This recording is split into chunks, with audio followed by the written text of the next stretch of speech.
코로나19가 전 세계로 확산하면서 각국 정부들은 대응책을 내놓고 있습니다. 하지만 중국 시진핑 주석과 일본 아베 총리 등 일부 지도자들은 코로나19에 부실하게 대응하며 비판을 받고 있습니다. 관련 내용 박원곤 한동대 국제지역학 교수와 함께 이야기 나눠보겠습니다. 안녕하십니까? 네, 안녕하세요. 자, 먼저 이제 코로나19 국가별 이제 발생 현황 그리고 현재 이제 그 대응 그 책에 대해서 저희 교수님의 이제 의견 들어보고 이제 좀 정리하고 먼저 넘어가죠. 네. 자, 이 어제 오늘 확진자 수가 이제 급증하면서 우리나라가 전 세계 국가 가운데서는 중국을 빼고는 이제 2위 국가가 됐어요. 일본 같은 경우에는 이제 크루즈선의 확진자 수를 빼면은 우리보다 이제 적은 편인데요.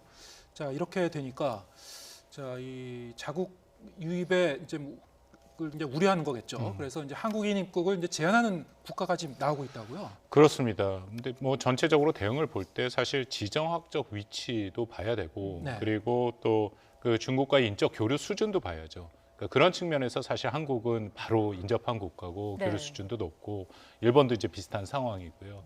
근데 이런 전체적인 상황을 놓고 우리가 판단을 해야 되는데 근데 사실은 뭐 전문가들이 많이 지적을 합니다만 가장 효과적인 방법은 중국인을 비롯해서 중국에 입국을 했던 그런 모든 사람들을 막는 방법. 그러니까 예를 들어서 이미 뭐 베트남이랑 미국, 대만 같은 경우에 그렇게 행하지 않았습니까?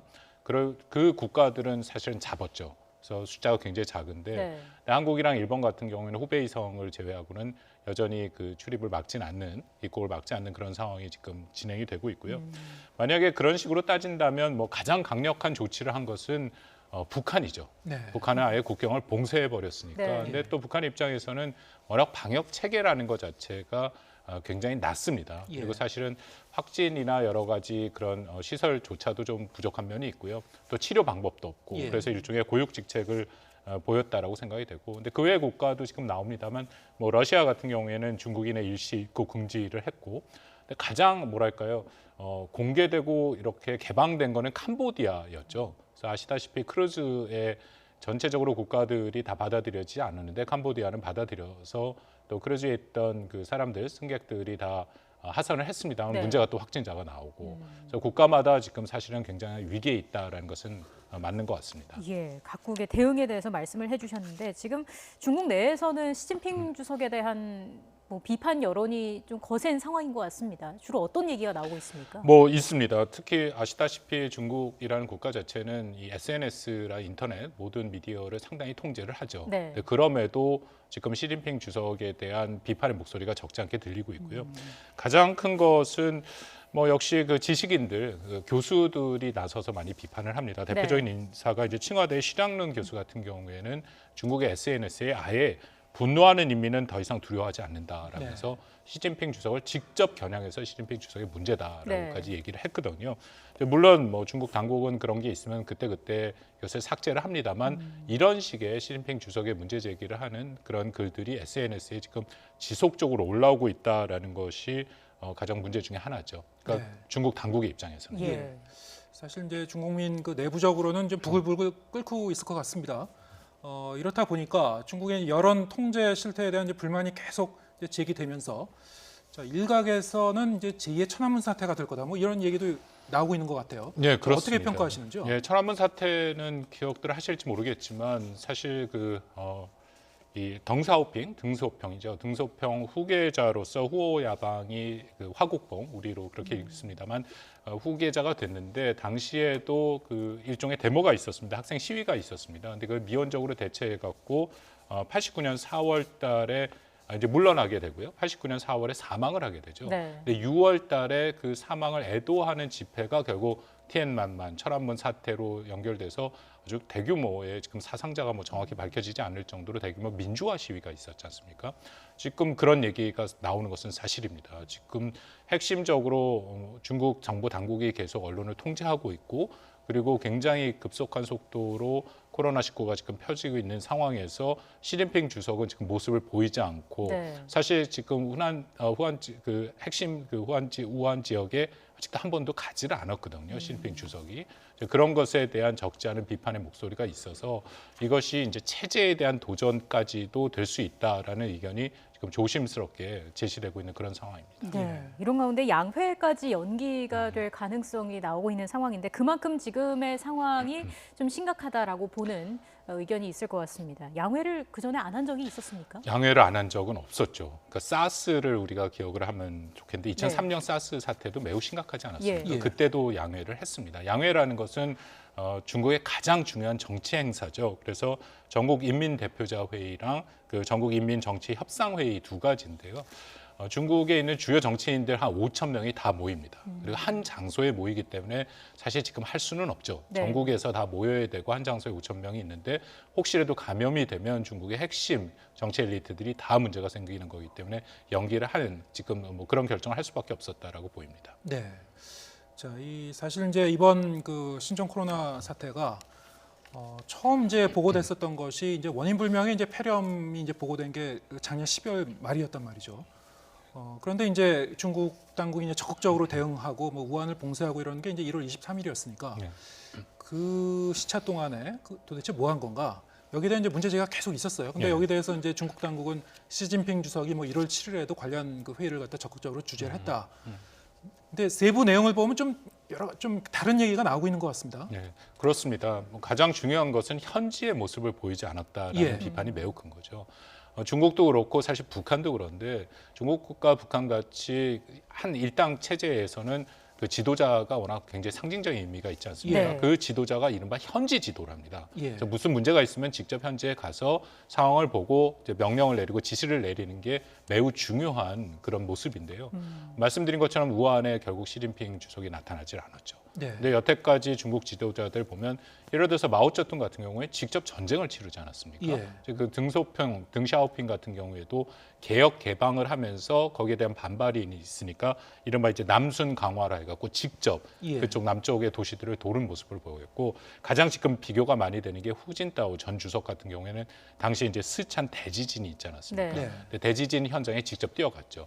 물론 중국이 이제 내치는 총리가 맡고 있기 때문에 리커창 총리가 우한에 갔습니다. 근데 그럼에도 지금 시진핑 체제에 보면 총리는 내치를 하고 시진핑은 또 대외 정책을 한다라는 구분이 없어지고 사실 네. 시진핑 주석이 총리 위에 있거든요. 그렇다면 총책임을 져야 되는 시진핑 주석이 직접 우한에 가서 현지 지도를 했어야 되는데 지난주인가요? 북경에서 처음으로 이제 관련 시설을 돌아보는 그런 모습을 보였죠. 뭐 1월 7일 회의에서도 사실은 뭐 시진핑 주석이 이 춘제 분위기 망치지 마라 이런 네. 취지에도 얘기를 했다는 그 외신 보도도 나오고 있고요. 그렇습니다. 사실은. 예. 그것이 이제 우한을 봉쇄하기 바로 전에 예. 이른바 이제 샤오캉 사회라 해서 시진핑 주석이 직접적으로 추진하고 있는 중산층 사회죠. 모든 국민들이 잘 먹고 잘 살 수 있는 사회를 만들겠다.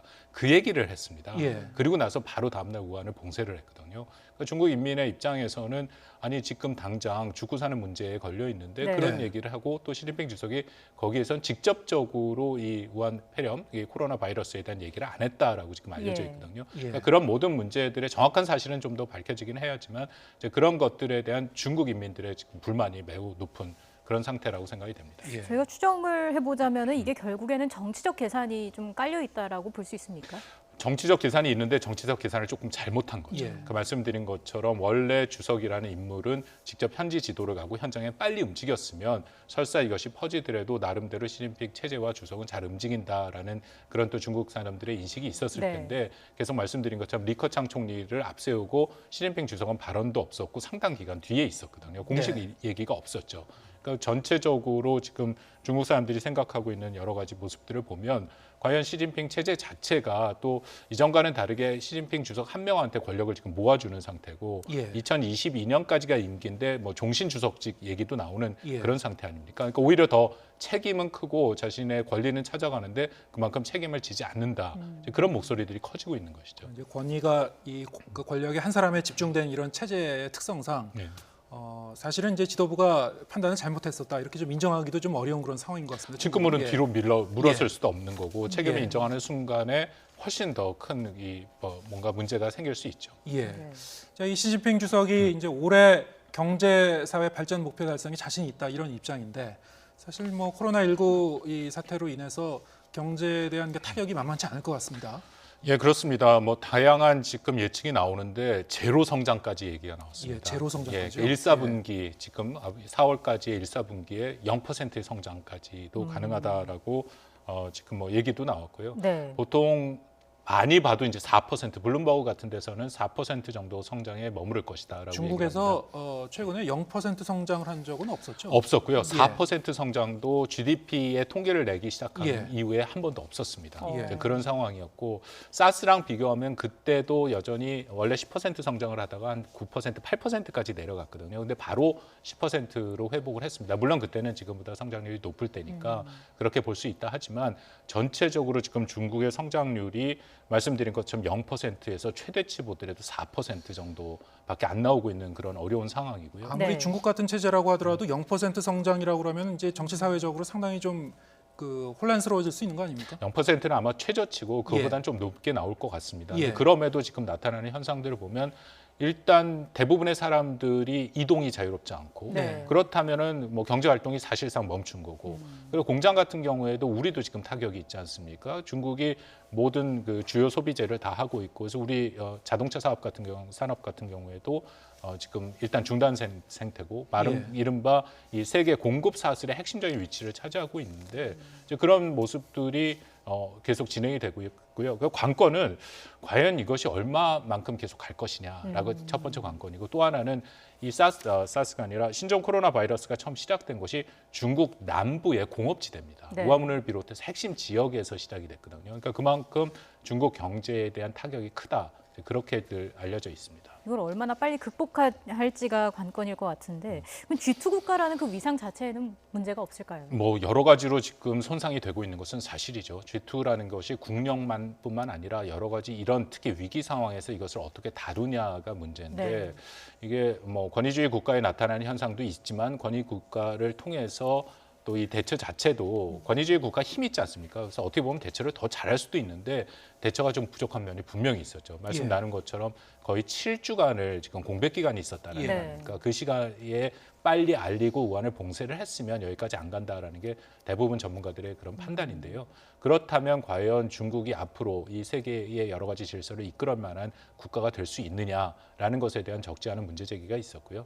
지난주에 우리가 WHO를 좀 다루지 않았습니까? 네. 국제기구조차도 뭐 사실은 지금 중국이 좌지우지하는 형태가 되니까 국제사회에서 하나의 공통된 이런 기준을 갖고 다루는 것조차도 중국에 의해서 오히려 지금 훼손되고 있다. 그런 것들이 서구에서 많이 비판의 목소리가 생기고 있거든요. 예. 그러니까 전면적으로 어떤 형태로든지 말씀드린 경제 문제도 그렇고 중국은 타격을 받을 수밖에 없다라고 생각합니다. 예. 저희 뭐 중국 당국이 이제 코로나19 관련해서 뭔가 이제 여론과 언론을 통제하려고 하다 보니까 이제 나온 현상 같은데 네. 미국 그 주요 일간지의 기자들 3명을 좀 추방을 했죠. 예, 그렇습니다. 예. 뭐 심각한 문제가 서로 간에 언론 간에 있는데요. 월스트리트 저널이죠. 예. 거기에서 글을 쓴 하나가 그 월스트리트 저널 기자가 쓴 것은 아니고 예. 기고문이거든요. 예. 그래서 그 대학의 교수가 썼는데 중국이 아시아의 병자다라는 그런 타이틀입니다. 그 내용은 그런 내용은 없어도 네. 어쨌든 중국을 비판하는 얘기죠. 근데 그것이 월스트리트 저널에 실렸다 해서 3명을 추방을 했습니다. 5일 내로 중국을 나가라라고 얘기를 했거든요. 그랬더니 미국의 폼페이오 국무장관이 또 비판 성명을 했죠. 언론엔 자유가 있고 분명히 얘기할 것이 있는데 만약 그것이 잘못됐다면 중국이 그 잘못된 문제에 대해서 문제 제기를 하면 되시지 언론 자체를 막는 것은 이것은 안 된다. 네. 이거 자꾸만 뭐 좀 문제가 심각해지는 거죠. 이 문제 자체가 또 국제사회에서 언론의 자유의 문제와 또 연계돼 있고 예. 가뜩이나 공경에 몰려 있는 중국이 좀 더 어려운 상황에 몰려 있다라고 지금 알려져 있습니다. 근데 이 문제는 사실은 또 좀 다른 측면이 하나 있는데요. 미국이 지난주에 먼저 그 중국의 신화통신을 비롯해서 5개 통신사를 더 이상 그 언론사로 인정하지 않겠다라는 예. 발표를 했거든요. 예. 워낙 중국 당국의 통제를 다 받으니까 그 네. 의미는 자유로운 취재가 안 된다라는 겁니다. 예. 그러니까 아마 거기에 대한 지금 일종의 보복이다. 그렇군요. 그런 얘기도 있습니다. 예. 예, 지금 뭐 미중 갈등의 연장선이 되고 있는 듯한 그런 모습인데 이게 그럼 미중 무역 분쟁에도 계속 좀 영향을 나중에 미치게 될까요? 영향을 지금 이미 좀 주고 있다라고 생각이 되는 게 첫 번째 그 미중 간의 무역 타협이 있지 않았습니까? 올 한 해 중국이 그 미국의 농산물을 주로 이제 사줘야 되는데 지금 이런 상황에서는 원래 예정했던 농산물을 사기가 매우 어렵죠. 농산물 소비 자체도 어렵고 그걸 갖고 오는 문제도 있고 그런데 미국에서는 거기에 대해서 자신들은 계속 압박을 가합니다. 원래 합의했던 대로 해라라는 얘기를 하고 있고요. 미국도 지금 뭐 중국과의 이 전반적인 국가 관계에서 이런 문제가 있긴 하지만 지금 중국이 갖고 있는 어려움에 대해서 굉장히 거친 얘기도 많이 나오고 있습니다. 네. 예를 들어서 윌버 로스 상무장관 같은 경우에는 오히려 중국이 이런 어려움에 있기 때문에 미국의 일자리가 더 늘어날 수 있다라는 표현도 했고요. 지금 중국과 패권 전쟁을 하고 있는데 미국이 승기를 잡았다.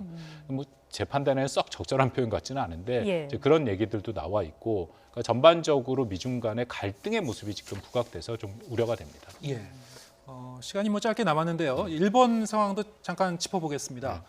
사실 이제 아베 정권도 이번 코로나19 사태에 대해서 그다지 잘 대응하지는 못한 것 같다. 뭐 이런 그 얘기가 나오고 있는 상황인데요. 특히 다이아몬드 프린세스호 크루즈선에 지금 이제 확진자가 이제 급증하지 않았습니까? 네.